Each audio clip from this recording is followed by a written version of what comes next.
10th மேக்ஸில் exercise 8.4ல 7th some பாருங்க. A box contains cards numbered என்ன கொடுத்துருக்காங்க 3, 5, 7, 9 அப்படி போய்கிட்டே 35 to 37 வரை இருக்கு. A card is drawn at random. நான் M போட்டிருக்கேன், M வரும் ரைட்டாக பிடிக்கும்.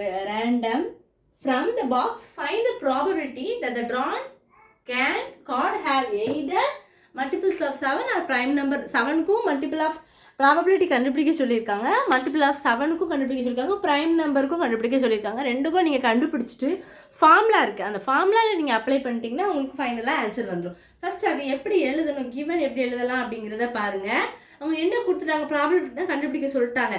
ஆனால் நமக்கு ஃபஸ்ட்டு என்ன எடுத்துக்கலாம், ஏ பாக்ஸ் கனே கார்ட்ஸ் நம்பர் 3லேருந்து 37, அதை ஆர்டராக எழுதிக்கலாமா, விட்ட நம்பர்ஸை சேர்த்தா எழுதணும். ஆனால் இது பாருங்கள் 3, 5, 7, 9 இது எல்லாமே என்ன நம்பரில் இருக்குது, ஆட் நம்பரில் இருக்குது. அப்போ எல்லாமே 37 வரை ஆட் நம்பரில் எழுதணும். அப்போ 3 வருமா, 5, 7, 9 அடுத்து என்ன வரும், 10 வராது. 10 இஸ் ஈவன் நம்பர், ஸோ 10 வராது. 11, 13, 15, 17, 19, 21, 23, 25, 26 even number, so 27, 28 even number, 29, 31, 33, 35, 37 வரை எழுதணும். இப்போ மல்டிபிள் ஆஃப் 7க்கு கண்டுபிடிச்சிட்டு அடுத்து ப்ரைம் நம்பர்லாம் இல்லை, மல்டிபிள் ஆஃப் 7ஆல் எதெல்லாம் மல்டிபிள் ஆகுமோ அதை மட்டும் இதிலேருந்து எடுத்து எழுதி அதை கண்டுபிடிச்சிட்டு ப்ரைம் நம்பர்னா எதெல்லாம் இதில் ப்ரைம் நம்பரோ அதை கண்டுபிடிச்சி எழுதிட்டு அப்புறம் ஃபார்முலாவில் போட்டு நம்ம ஆன்சரை கொண்டு வர போகிறோம். இதுதான் ப்ராபபிலிட்டி. இந்த கொஷனுக்கு கண்டு ரொம்ப சிம்பிள், இம்பார்ட்டண்டாக இது ப்ராபபிலிட்டினாலே நீங்கள் நல்லா புரிஞ்சுதுன்னா நல்லா ஜாலியாக உங்களுக்கு போகும். ரொம்ப ஈஸி தான் இந்த சாப்டர், ரொம்ப ரொம்ப ரொம்ப ஈஸி. நல்லா அண்டர்ஸ்டாண்ட் மட்டும் பண்ணிட்டீங்கன்னா உங்களுக்கு ரொம்ப ஜாலியாக போடுவீங்க. இந்த எக்ஸசைஸில் எல்லா சம்மையும் நீங்கள் போடணும்னு ஆசைப்பட்டு போடுவீங்க.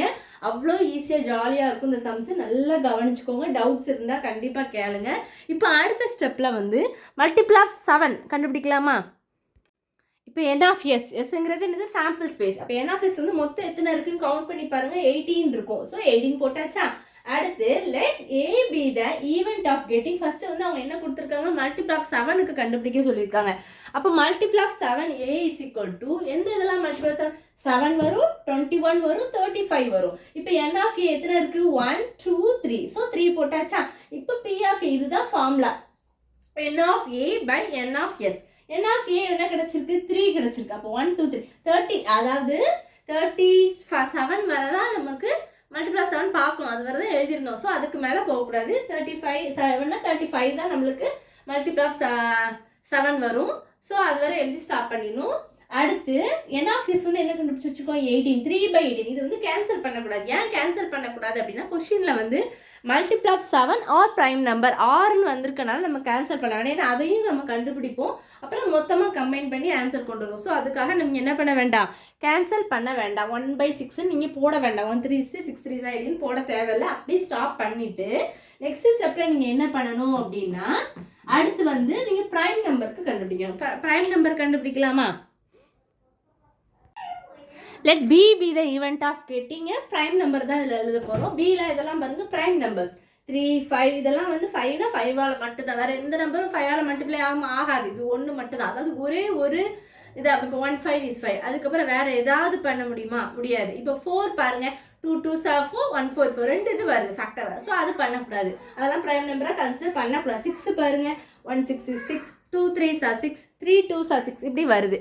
அதுலேயே 3 ஃபேக்டர்ஸ் வருது. ஸோ அதை எடுக்கக்கூடாது. அப்போ எது 1 வருது, இது மட்டும்தான் வரும். 1 7 is ஒரே நம்பரால் அந்த நம்பர் கூட டிவிசிபிள் ஆகுதா மட்டும், அது மட்டும்தான் என்னது ப்ரைம் நம்பர். 3 5 7 11 13 17 19 23 29 31 37. அப்போ எத்தனை இருக்குன்னு கவுண்ட் பண்ணி பாருங்க. n ஆஃப் பி 11 இருக்குமா, 1 2 3 4 5 6 7 8 9 10 11 இருக்குதா. இப்போ பி ஆஃப் பி எப்படி கண்டுபிடிப்பீங்க, formula n of B by n of S. n of B நம்ம என்ன கண்டுபிடிச்சி வச்சுருக்கோம், 11. So 11 divided by n of S என்னது 18. அப்போ 11/18. நமக்கு ஃபார்முலாவில் P of A P of B minus P of A intersection B வேணும். So P of A intersection B முதல்ல கண்டுபிடிச்சிக்கலாமா. ரெண்டுக்கும் நீங்கள் இன்டர்செக்ஷன் பார்த்தீங்கன்னா, இன்டர்செக்ஷன்னா என்ன, யூனியன்னா தான் சேர்த்து எழுதணும். ஆனால் இன்டர்செக்ஷன்னா காமனாக இருக்கிறதா நீங்கள் எழுதணும். அப்போ காமனாக 7 மட்டும்தான் இருக்கும். நீங்கள் நோட் பண்ணி ஏயும் பி கம்பைன் பண்ணி பார்த்தீங்கன்னா எதெல்லாம் இருக்கும், 7 மட்டும்தான் இருக்கும். ஸோ 7 போட்டுட்டு இப்போ n ஆஃப் நம்பர் ஆஃப் கண்டுபிடிக்கும் போது என்ன இருக்கும், 1 தான் இருக்குது. ஸோ அடுத்த ஸ்டெப்பில் அதை எழுதணும். n of A intersection B இப்போ என்ன வரும் 1 தானே, நம்பர் ஆஃப்னு பார்க்கும்போது அந்த 1 தானே இருக்குது, ஸோ 1. அப்போ P of A intersection B equal to n of A intersection B by n of S. அப்போ இது ஒரு 1, இது n ஆஃப் சாம்பிள் ஸ்பேஸ் எவ்வளவு மொத்தம் எத்தனை நிமிஷம் 18. அப்போ 1/18. இப்போ ஃபார்முலா அப்ளை பண்ணலாமா? P of A union B equal to P of A plus P of B minus P of A intersection B. ரொம்ப இம்பார்ட்டன்ட். இந்த ஃபார்முலா வந்து எல்லா சம்ஸுக்குமே வரும், ஸோ கண்டிப்பாக தெரிஞ்சு வச்சுக்கோங்க. பி ஆஃப் ஏ வந்து 3/18, பி ஆஃப் பி வந்து 11/18 minus P of A intersection B வந்து என்னது 1/18. டினாமினேட்டர் எல்லாமே 18 இருக்கனால 18 போட்டுட்டு மேலே உள்ளதெல்லாம் கவுண்ட் பண்ணுங்க. 3யும் 11 வந்து என்னது 14, 14 கூட 1 சப்ட்ராக்ட் பண்ணால் என்னது 13, 13 டிவைடட் பை 18. அப்போ இதுதான் உங்களுக்கு ஆன்சர். கண்டுபிடிச்சாச்சா? இவ்வளோதான் சம். ஏதோ டவுட்ஸ் இருந்தால் கண்டிப்பாக கேளுங்க ஸ்டூடெண்ட்ஸ்.